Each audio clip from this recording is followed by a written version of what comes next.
در حدیث آمده که پیامبر صلی الله علیه و سلم گفتند که مردانی که بزرگ بودند خیلی زیادند، لیکن زنهایی که بزرگ بودند همگی 4 نفرند و اینها هم باشد مریم بنت عمران، آسیا همسر فرعون، خدیجه و فاطمه.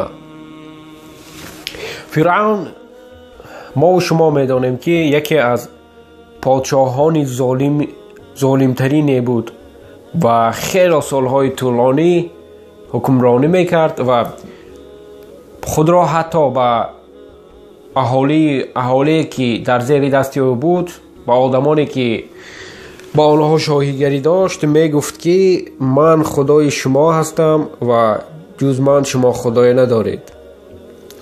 و همه ما میدانیم که وقتی حکمرانی فرعون، موسی علیه السلام همچون پیامبری خدا فرستاده شده بودند و وقتی که موسی علیه السلام پیامبری خود را، دعوت خود را آغاز کردند، آسیا همسر فرعون بعد از آنه که فهمید حضرت موسی علیه السلام چی دعوت میکنند و چگونه دعوت میکنند، وی باوری کرد و به خداوند یکتا ایمان آورد. آن دم در اول آسیا ایمان آوردن خود را آشکار نمیکرد و پنهانی به خداوند یکتا ایمان آورده بود. و بالاخره روز فرا رسید که آسیا همسر فرعون به خلاصه آمد و گفت که من و ایمان آوردن خود را آشکار کرد به فرعون. این بعد از همان حادثه شد که حادثه با نام سرتراشی دختری فرعون، دختر و همسری فرعون، یعنی که همانی که مویهای دختری فرعون و همسری او را شانه میکرد و نگاه بین میکرد. وقتی روز دختری فرعون نشسته بود و همان زنی که مویهای آنها را نگاه میکرد شانه از دست او میافتد و هنگامی که شانه را از زمین برداشتنی میشود و بسم الله میگوید. و وقتی که دختری فرعون این را میشنود میگوید که تو چی میگویی؟ پدر من است خداوندی تو و تو چرا این خیلی گفتی؟ بعد آن زن به دختری فرعون میگوید که نه، پدر تو خدا نیست و خدای من خدای یگانه است که هم خدای توست و هم خدای پدری توست. از این سخنان دختری فرعون خیلی در غضب میافتد و راه به سوی پدری خود، راه به سوی فرعون میگیرد و هنگامی که به نزد فرعون آمد همه حادثه را به او نقل میکند و میگوید که این زن غیر از تو به خدای دیگر ایمان دارد. و فرعون نیز در غضب می آید و میگوید که چی؟ وای غیر از من باز خدای دیگری را میداند؟ او را زود به نزد من بیارید. و میروند آن زن را به نزد فرعون میبیارند و فرعون از او پرسان میشود که خدای تو کیست؟ بعد آن زن در جواب میگوید که خدای من خداوند یکتاست، الله است. بعد فرعون میگوید که الله کیست؟ آن زن در جواب میگوید که الله این همان است که هم خدای من است و هم خدای تو است. و همینطور آن زن از ایمان خود نمیگردد و به فرعون دوباره و سه باره و تا اخیر گفتن میگیرد که خدای من خدای یکتاست و او هم خدای من است و هم خدای تو است. بعد او را عذاب میکنند، شکنجه میکنند، لیکن یگان نتیجه نمی آورد. و فرعون میفرماید که آن زن 5 کودک داشت که یک تاش حالا چند ماهه بود و شیرخوره بود. و فرعون میفرماید که یک دیگی کلان را گذارند در بالای آب و آن را پر از روغن کنند. آن دیگ چنان کلان بود که همچون یک حوض آبازی کنی بود. دیگ را ماندند، روغن را ریختند و در زیر آن علابه را افروختند و همه کودکان آن زن را نزد او آوردند. و فرعون پرسان شد که خدای تو کیست؟ هنگامی که آن زن گفت که خدای من خدای یکتا است و او هم خدای من و هم خدای تو است، پسر یکمی او را گرفتند و در درون دیگ پرتافتند و گوشت‌های او از استخوان‌هایش در نزد مادر، در نزد چشم مادرش جدا شد و او بریان شد. بعداً پسر دوم، سوم، چهارم و نوبت رسید به همان کودکی را که چند ماهه بود و حالا شیرخواره بود. و همین هنگام همان زنی که مویهای دختر فرعون و همسرش را نگاه میکرد از فکر خود گشت و گفتنی شد که خدای من تو هستی. به فرعون همین طور گفتنی شد که خداوند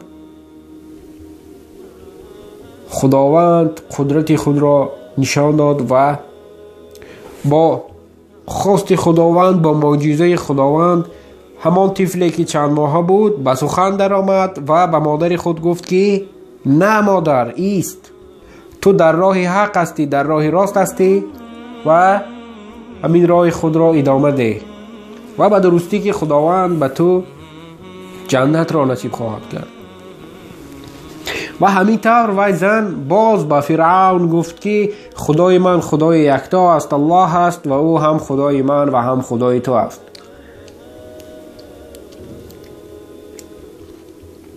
بعدا فرعون کودک خردسال او را نیز به درون روغن پرتافت و او نیز آنجا جان به حق سپارید. و نوبت رسید به خود زن و او وقت هنگامی که او را نزد دیگ بردند و چیزی گفتنی شد و فرعون گفت که چی میخواهی گفتن؟ و آن زن گفت که من نمیدانم این خواهش مرا تو اجرا خواهی کرد یا این که نه، یک خواهش دارم. بعد فرعون به او گفت که چی خواهشی داری؟ از من طلب کن. بعد او گفت که من میخواهم که پس از آن که تو مرا در اینجا سوزاندی، استخوان‌های من و فرزندان من را من میخواهم که در یک جا جمع کرده با هم گورانم، زیرا میخواهم که به بهشت هنگامی به بهشت در آمدن با فرزندان خود باشم و آنها دست در دست آنها به بهشت درآیم. و پیامبر صلی الله علیه و سلم گفتند که هنگامی که شب معراج بود و آن کس به آسمان برآمدند، یک عطر، یک بوی خوش به مشامشان رسید و پرسیدند که این چه بوی خوب است، چه عطر است؟ بعد جبرائیل به پیامبر صلی الله علیه و سلم گفت که این بوی عطری همان زنی است که مویهای دختر فرعون و همسر او را نگاه بین میکرد. پس از این همه حادثه، آسیا همسر فرعون وقتی که این بیرحمی ها را دید گفت که هنگام مادامی که این زن قوه پیدا کرد، ایمانش خیلی با قوت بود که توانست با فرعون و بیرحمی او مبارزه کند، من هم دیگر همه این را صبر کردنی نیستم، طاقت کردنی نیستم. و رفت به نزد فرعون و گفت که من خدای یگانه را می پرستم و تو را اعتراف نمی کنم همچون خداوند. بعد فرعون به او نگریست و گفت که آیا تو میدانی که من با تو چیکار خواهم کرد؟ آسیا گفت که بله، من میدانم که تو با من چی خواهی کرد، لیکن من خواه نخواه خداوند یگانه را به خداوند یگانه ایمان آوردم و او را پرستش میکنم و تو نیز یکی از بنده های او هستی. بعد فرعون در غضب آمد، سراول خیلی کوشش میکرد که او را از این راه برگرداند، لیکن هنگامی که یگان نتیجه نشد، وی به شکنجه او شروع کرد.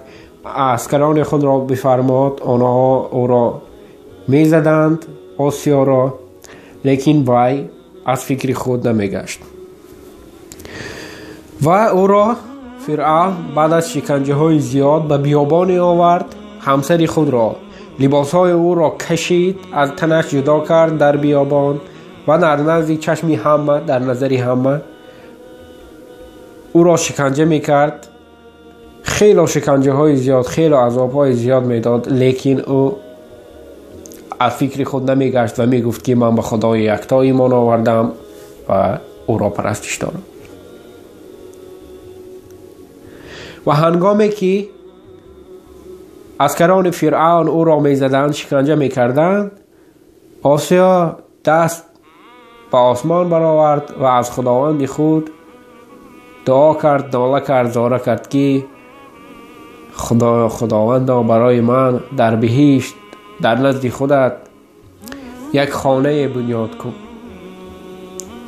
و آنجا در بین آن نفرانی که همه این حادثه را تماشا داشتند، هیچ نفری نبود که به آسیا کمک کند، زیرا حضرت موسی علیه السلام نیز آن دم در آنجا حضور نداشتند. و هنگامی که عسکران فرعون آسیا را می زدند، وی به خنده می درآمد، یک لبخند می کرد. و فرعون وقتی که این را می دید حیران می شد که چرا او را شکنجه دارند، لیکن او می خندد.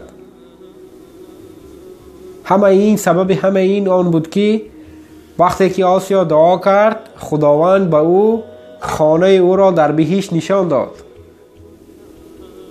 و هنگامی که عسکران فرعون او را می زدند، وی می دید که چگونه فرشتگان او را حمایه کرده ایستادند و نجات داده ایستادند. و وقتی که عسکران می زدند و فرشتگان او را حمایت می کردند، وی به خنده می درآمد و می خندید، تا همان دمی که خنده او فرعون را در غضب نآورد. و فرعون گفت که در غضب آمد و گفت که این زن دیگر به خود نخواهد آمد.